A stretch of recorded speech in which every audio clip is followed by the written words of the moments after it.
'చావా' వింటుంటేనే goose bumps వస్తున్నాయి కదా! నేను ఈ మూవీని తెలుగులో చూస్తానని అస్సలు అనుకోలేదు. చాలా లేట్‌గా ఓటీటీలో రిలీజ్ చేస్తారులే అప్పుడు చూద్దాం అనుకున్నాను. కానీ తెలుగులో చూశాను థియేటర్‌లో. I am happy. ఇంత త్వరగా రిలీజ్ చేస్తారని అస్సలు అనుకోలేదు మన తెలుగులో. నేను హిందీలో ఈ మూవీ చూశాను. నాకైతే చాలా బాగా నచ్చింది. కానీ మన లాంగ్వేజ్‌లో చూడలేకపోయానే అని ఒక బాధ ఉండేది.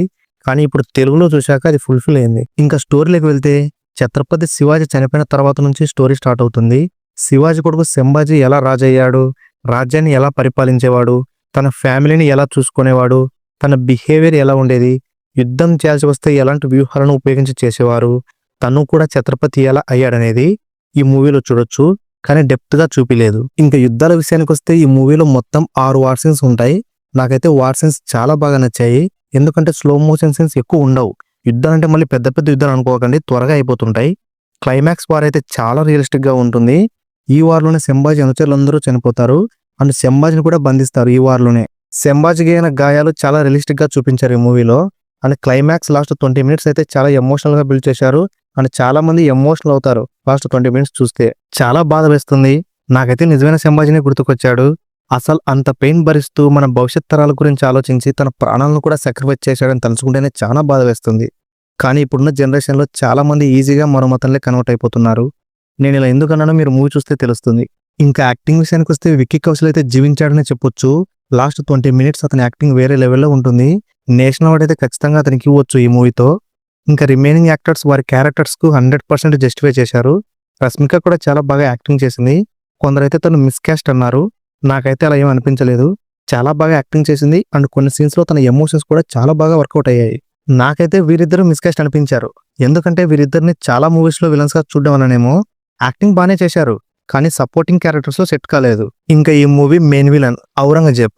అసలు ఈయన పూర్తి పేరు అయితే నేను ఫైండ్ చేయలేదు, కానీ ఈ ఔరంగజేబ్ క్యారెక్టర్‌లో మాత్రం జీవించేశాడు.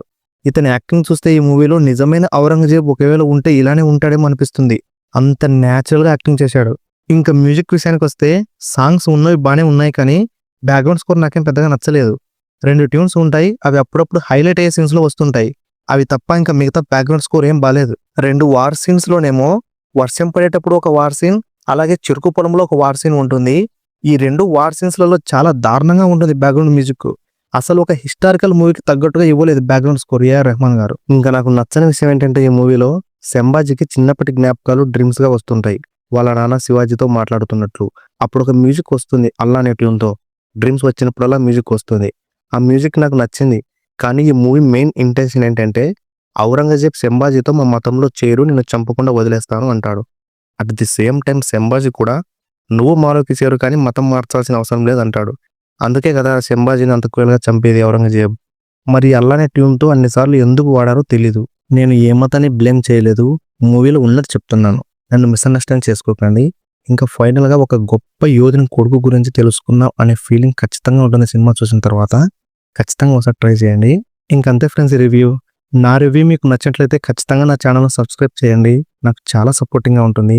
వీలైతే లైక్ చేసి షేర్ చేయండి. మరో వీడియోతో మీ ముందుంటాను. Thanks for watching.